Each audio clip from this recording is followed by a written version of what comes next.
16 ตัวบ่จะว่าน่ะ16 ตัวเบิด2ลังนี่ล่ะบ่2ลังนี่ล่ะลังนี้อันนี้ต่างกันก็มีซิปมาป่าเลยเด้อ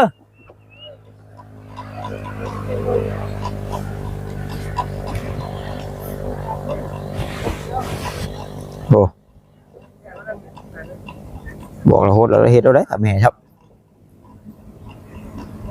บอกมันใหญ่ไว้เด้อท่านใหญ่ไว้เด้อโอ้ถากว่ะชิดนะ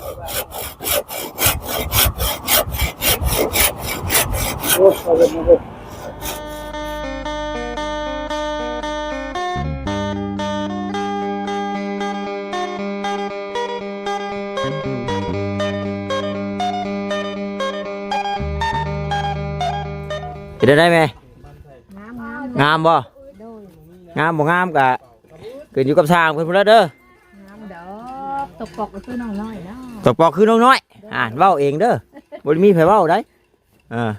งามเนาะพ่อช้างเนาะคือน้องน้อยเนาะพ่อช้างเอ้ยเพิ่นถามว่างามคือน้องน้อยบ่เพิ่นว่า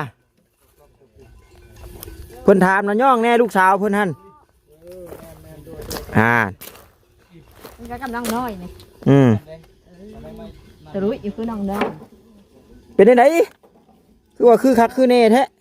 ามคือน้องน้อยโอ้เนาะเอาสบายดีก่อน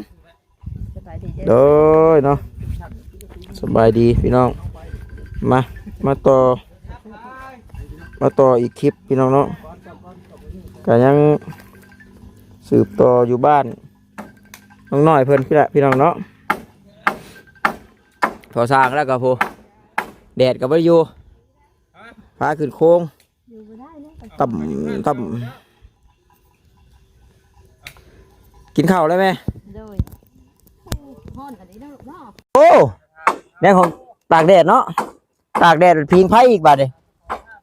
โย้ยคักบันยังแล้วเอาพี่น้องเนาะจังใดก็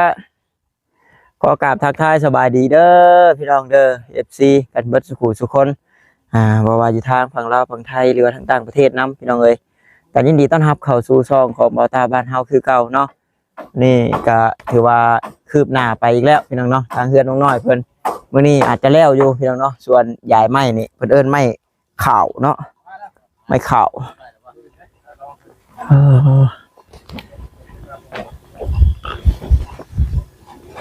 ก็แล้วนั่ง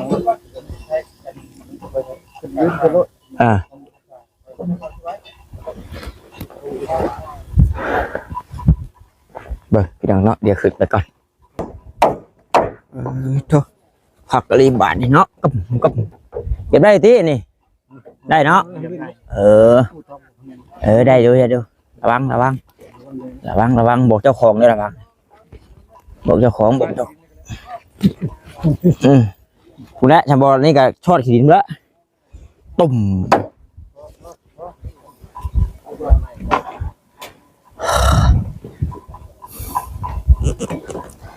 16 ตัวบ่จะว่าน่ะ16 ตัว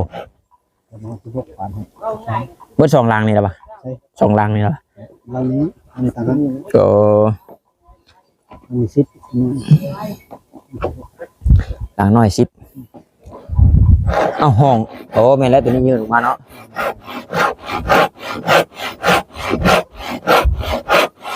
โอ้ชาวปูนอยู่แต่คุ้ยเนาะตีหยุดเฉยยังเล็กเฮาบ่ได้ขอดบ่ถ้าบ่ได้กอดบ่เล็กนะใส่ตัวนี้แล้วจังกอด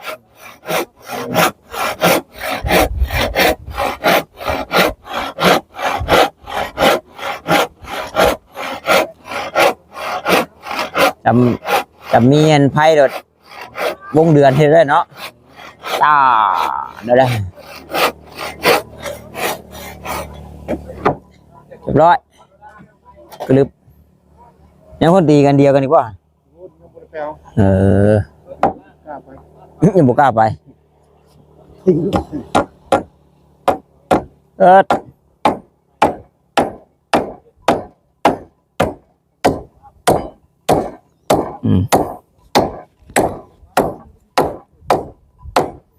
จะมับ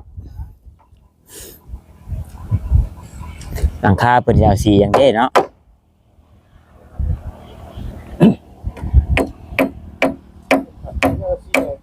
ฮะสีแดงช่ำเนาะหรือว่าสีตะมูนะสีประดูอ่ะ สีประดู กองข่อยบ้านเฮามาโอ้ยแดงแสดขับลีช่ำอยู่เสือรถดิเดี๋ยวเนี่ยคือใจเพิ่นแล้วไปไปเรื่อยๆเขาก็ทำแม่จะปลูกต้นกล้วยเจ้าบริโภคบ่ร้อยเลยเนาะปลูกต้นกล้วยบริโภคเอาแม่ร้อยเลยพังไว้แล้วเลยมันคืนมันกระโพดกระเด็นยังไงกินเนาะมันได้คุณบ่แม่เก็บกี่โมงกี่กวนใช่แม่บ่ฮดกับฮดตอนปลูกนะเนาะหวดให้ดินซุ่มตอนปลูกนะหักเลยพูนทำงานละพูบ่ฮดยังบ่พออย่าเฮ็ดมันฮดแม่ฉะฮดแม่ฉะมาฮดแล้วของมันก็เมื่อยกันเจ้าคิดเห็นบ่แบบว่าเขากินข้าวแล้วเขาบ่ได้กินน้ำนะแบบไม่เมื่อยแห้งๆแบบแค่นหน้าเอิกนะนี่กันแล้วโป่งลงขี้ดินแล้วโลดแดดไหม้อยู่ฮดแม่ฮดแม่หาเวียกให้ได้บั่นฮดแล้วพี่น้องเนาะว้าวเราฮดแล้ว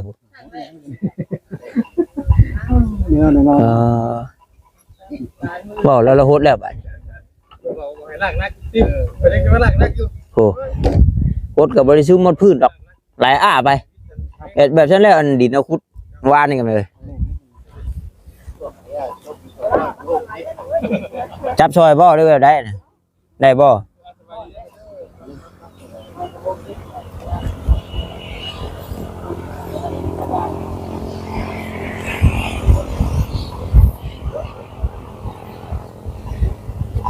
โอ้ผู้เราเห็ดแล้วผู้ตักเอางุ้มเอาปลาเลยเด้อ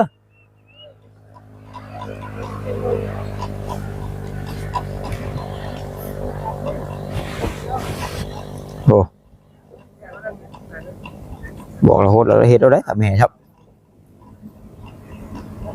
บอกมันใหญ่ไว้เด้อท่านใหญ่ไว้เด้อดิ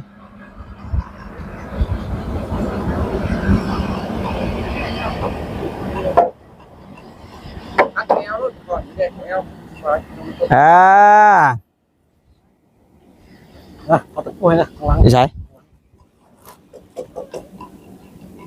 นี่บ่โอเค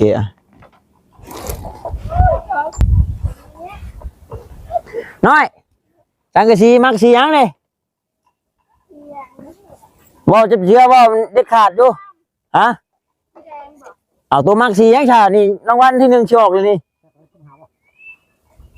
บ่เบิ่งดูสีแดงมักบ่ล่ะทักแน่สีแดงฮะมาเลยก็ว่าจะสีแดงเอาสียังล่ะ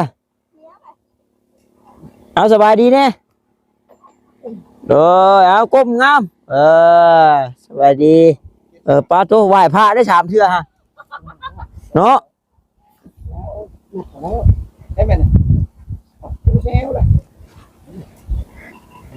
ให้หน่อยกิ้งขลุ่มพิมพ์ตกปูได้คอนตีกันคัดแถวเลยเราแบบบริพายถงเห็นไหมพายถง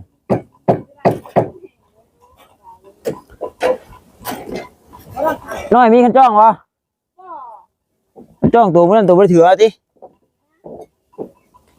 อยากเบิ่งใกล้ๆแล้วฮะผมมีโดนคุณโมอันนี้เลยว่ะขึ้นมาเด้อ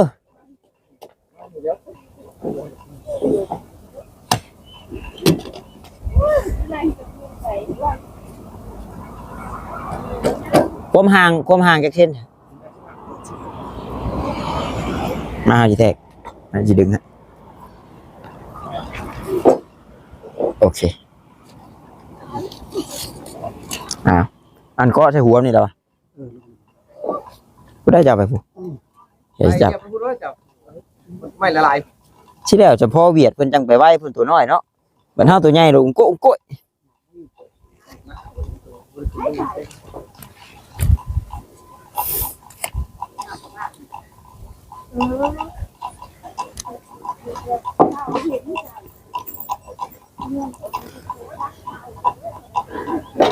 พอแล้วก็ลงมาลด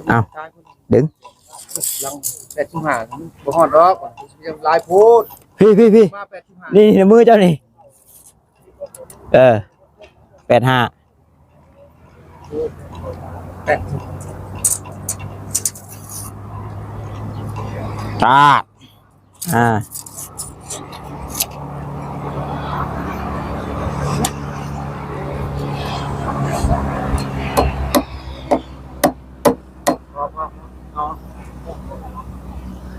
มาแม่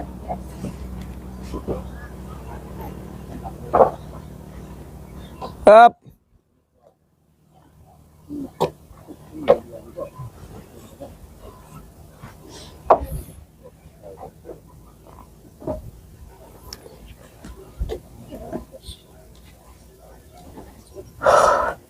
วันนี้คือสิแล้วอีดอกดังไงเนาะ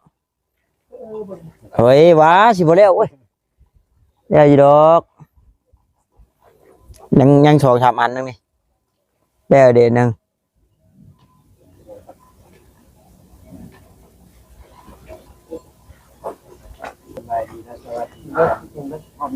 ครับ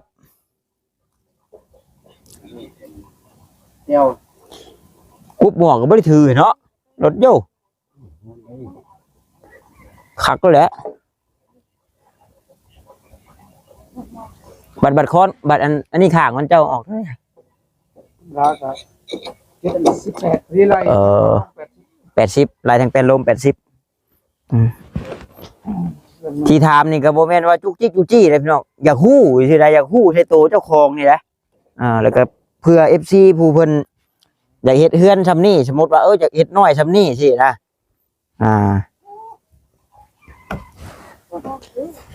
บ่แม่นถามว่าถ้าจับผิดได้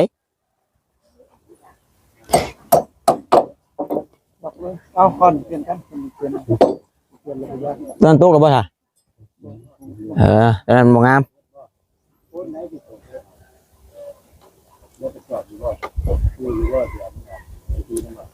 ปอด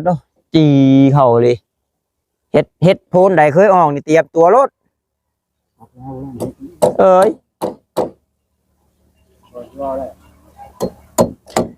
ตอกจิกที่นั่นบัดเฮาพลาดไม้ใช่มันจังบ่ผิดแม่นบ่เอาคุงกับเหล็กปรับเลย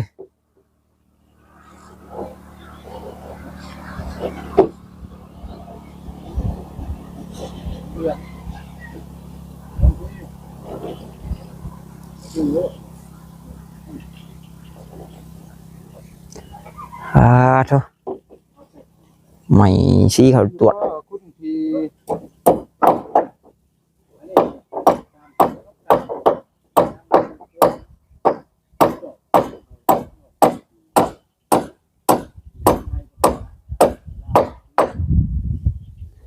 จะมา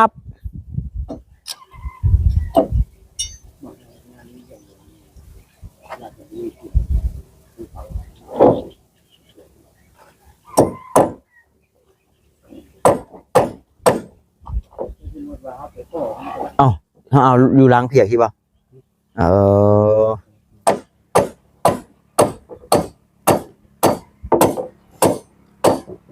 ปั๊บมักชิปปั๊บลงครับ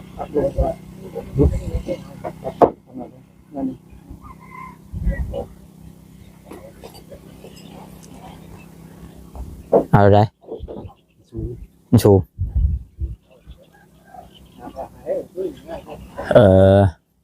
กลาง ข้าวเขาขึ้นเทิงเลย ชูกลางเทิง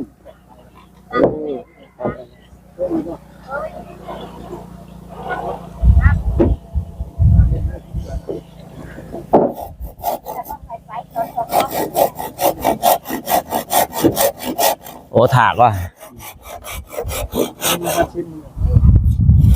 เช็ดนะ โอ้เอาเลยมาเลย เป็นแต่แอวฮักเนาะหยดหยดหยดอยู่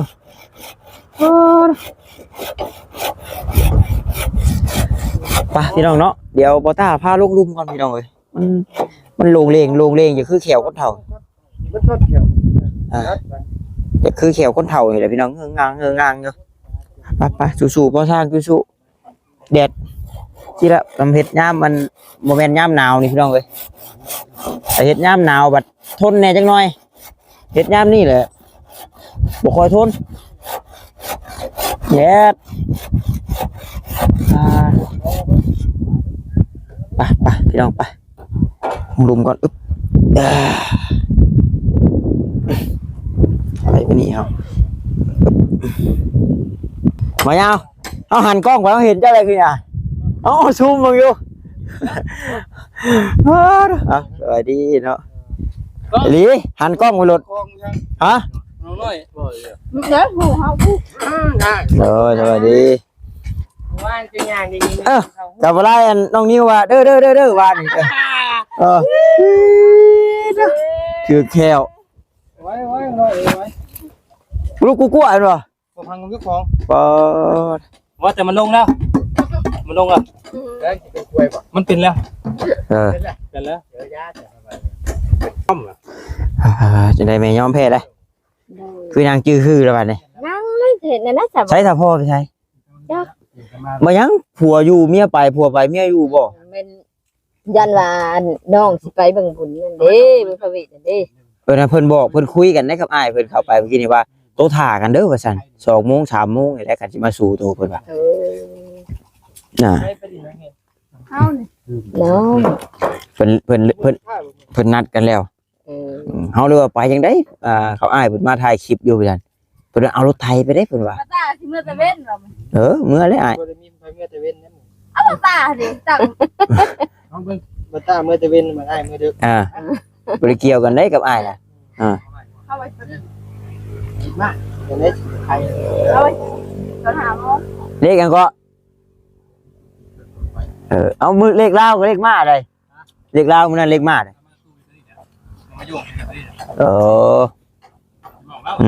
ใช้คุดแล้วเลยห้องน้ำนะไปเบิ่งด้วยฮะ เด็ด เด็ดนี่ใช่มันบดเลย โอ้ยโคตรฮ้อนอันนี้หน่อย บดเลยไปย่างคือย่างนึกผีไปไกลลังไกลนี่เพิ่นอันนั้นนี่ว่าย่างนึกผีเขา หวานเด็ดอะไรเราไม่ได้ ก็เลย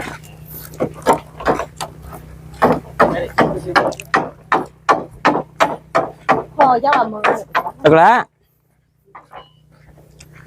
ลูกชายว่าจะไปบุญ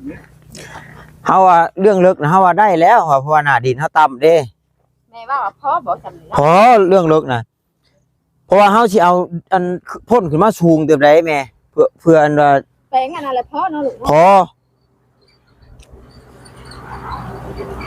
ลืมบอกเป็นงานอะไรกับแม่เนาะ นี่เฮาเอาพ่นขึ้นมานี่สูงเต็มได้เจ้าลองชักเบิ่งส่วนนี่โอ้เอาส่วนดูกูโอ้ชักบ่มันเลิกกูเห็นบ่นี่มันซ้ำๆทอดบนส่วนน่ะแต่ว่าบัดทอนี่มันบ่ซ้ำนั่นมีแต่เอาลงเท่านั้นแหละพอ พ่อบ้านนี่เนาะ พอเอาลงเลิกซ้ำตัวน่ะ เอาลุงซ้ำตัวนี้ เอาลงเลิกซ้ำตัวนี้พอบัดส่วนขึ้นแล้วก็จบเพราะว่าพี่บ่แล้วเฮาคูณพี่ได้พี่น้องเนาะ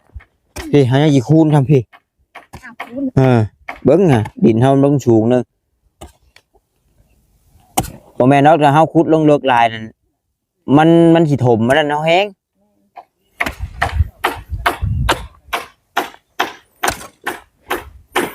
มีแต่แปลงปากอย่างมันให้มัน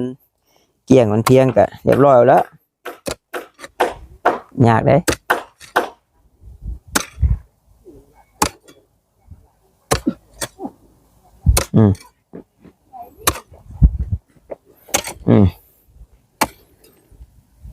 โอ้เป็นหินพลานเนาะ แต่ค่ายุ่นบ่เป็นดินแบบดินแห่มิดน้อยๆเลี้ยงกันแบบตรงแข็งนะตัวนั้นแข็งอะไรนะตัวนั้นน่ะ แข็งแบบไม่นาน อันนี้มันยังแบบปน เย็บหมดมือนะ นี่มันยังปนกันกับดิน เจ้าน่าเป็นผู้คุดจะเป็นผู้ส่วนเด้อ ลูกไม่ชาดแม่เป็นคุด เอาคุดซะเจ้า ลูกก็เป็นผู้แป้ง ยันว่าเจ้าเจ็บมือตอนนี้เนาะ โตแล้วแม่ชาดแม่ก็บ่วิทย์แล้วมันสูงมัน เอาเฮ็ดเลยตามใจ แม่ต่ ยืนขอเสนอซื้อแล้วแต่สะดวกบ่ได้ว่าหน่อยได้เมื่อป้าได้เมื่อป้าได้มื้อนี้บ่ได้เมื่อค่ำได้มื้อนี้นะ ำเมื่อแต่เว้นนี่ถ้ามัน เมื่อแต่เว้นมีเวียกไป มีเวียกอยู่มื้อนี้มีเวียกอยู่ หากินบ่ หมู่ชวนไปก้านให้ปวก ออกไปทาง จังหวะให้ออกบ่ออกก็คือซากันนี่แหละ แม่ได้ซ้ำแล้วเห็ดปวกขาวจ้ะ เช้าไม่ได้ กำลังเตะแล้วจ้ะนี่ กำลังเตะ เด้อ ครับ บ้านเนาะนี่แหละพ่อเนาะลุงเนาะ มีแต่แปลงอันปากมันชื่อนะ เด้อปากมันบ่ เดี๋ยวเขาสิแปลงดอก เอาแป้งของนี่ ขึ้นรถจ้ะหน่อย เด้อนี่ เอาแปลงเกียร์ลงมาเจน กูเดี๋ยว เอานี่ทอนหนึงนี่พอต้าว่าสูงนี่ประมาณนี้ความสูงของท่อนี่แม่นบ่แม่ท่อนะความสูงนี่ ไม่ได้แล้วบัดนี้ มันก็นี้ฮะบัดนี้ท่อมันเขาก็ให้มันพ่นคือ ได้นี่ให้ขุดลงมาเลิกทำตัวนี้ทำตัวนี้ เลิกกับพ่อพุ่นขุด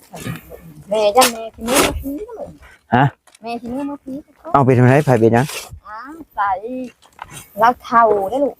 โอ้มีคนเสียบ่บ้านนะเท่ากับบ้านนั่นเด้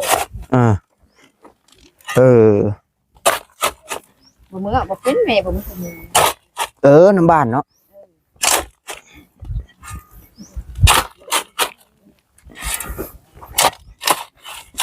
คันลูกมาเห็ดกินเองก็เลิศนะ บ่ยากดอก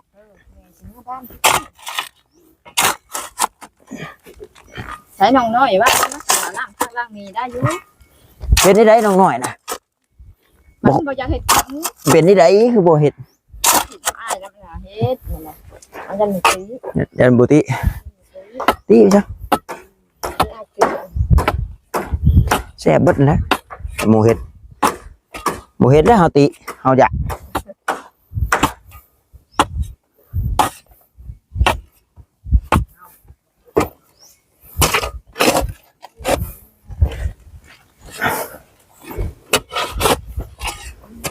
เบิกจก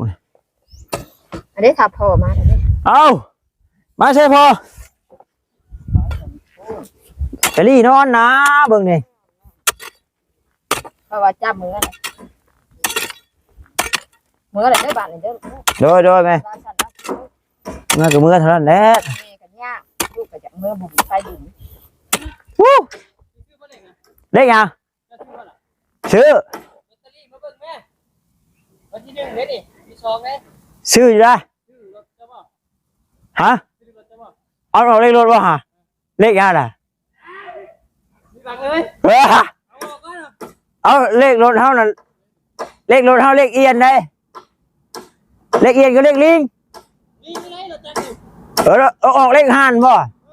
โอ้ได้ชื่อแล้วฉันรถจักรเนี่ยบ่โอ้ยไปโอ้ยออก4-3เอาน้ำทูบนะ5-3เอาไปซื้อทำเลขรถจักรนะเอาซื้อเลขลิง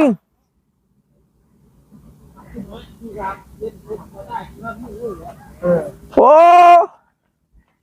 บักดำเห็ดเสร็จแล้ว เด้ลูกบอกคุดชำนาญนะพ่อลูกแปลง นี่คุดเลิกทำทั้งตัวนี้ เลิกจับเจ้าลุงเลยยาเลิกทำเดียวเลยยา น่าจะแปลงปากอันนี้มันไหนก่อน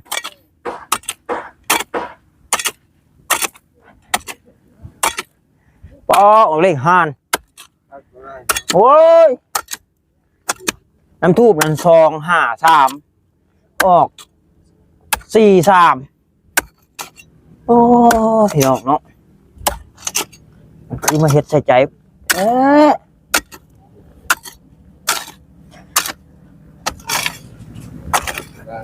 ออกเลขรถ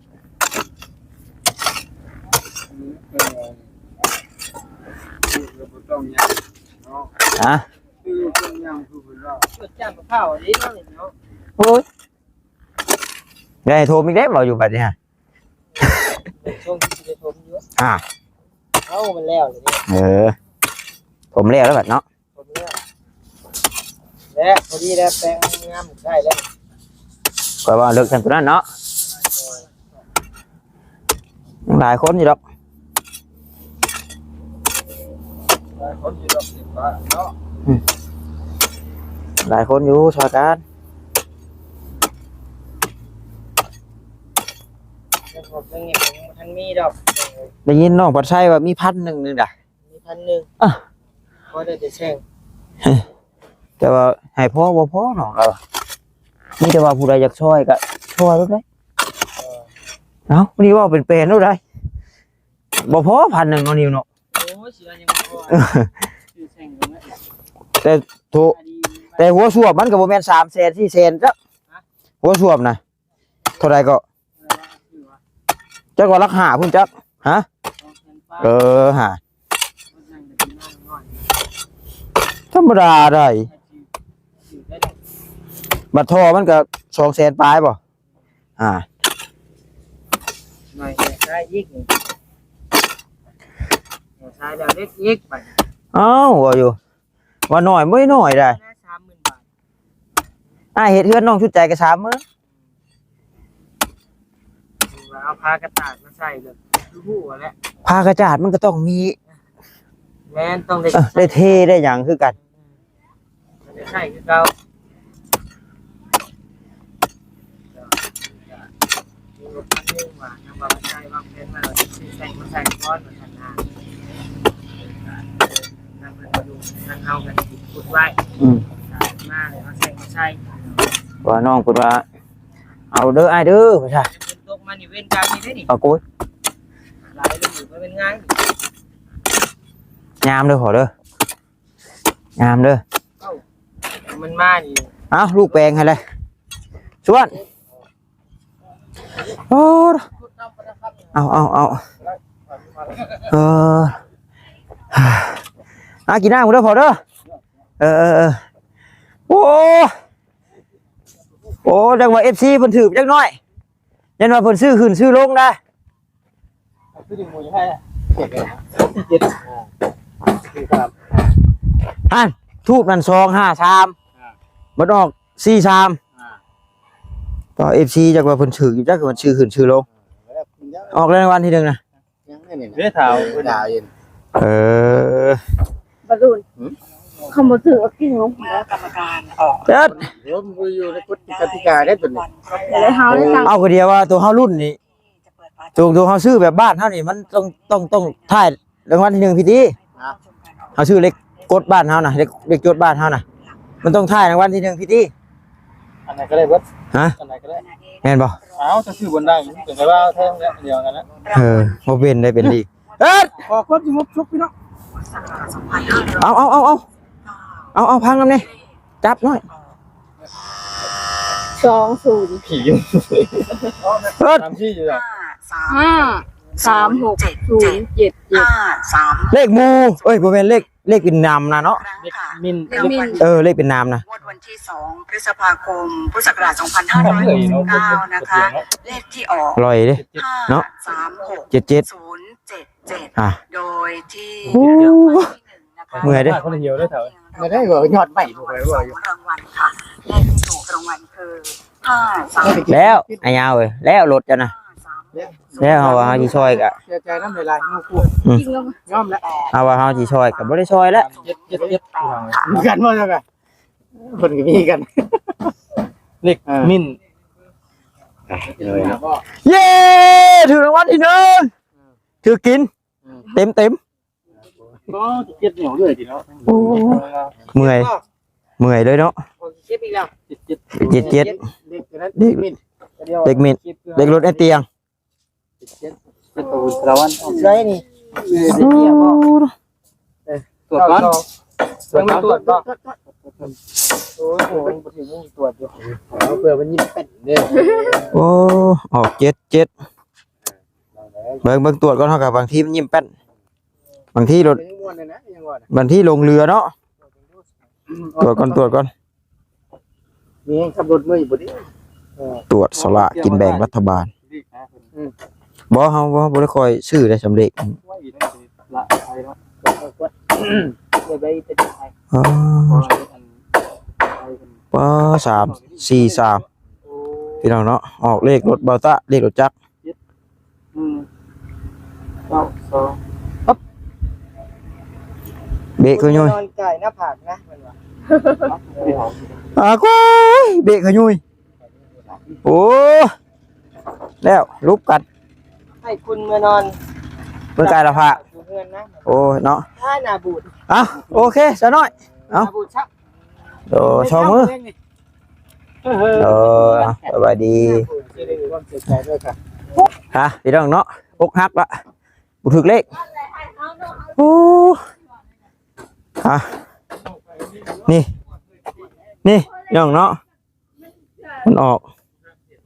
73โอ้ยบ่แม่น43เรียบร้อยพี่น้องเอาเนาะเลขรถเบาเตียงบุถึกจ้อยอยู่ดีไม่แห้งร่ำรวยเงินทองเบิดสุขุสุขคนขอกล่าวคำว่าสบายดีเด้อพี่น้องเด้อบ๊ายบาย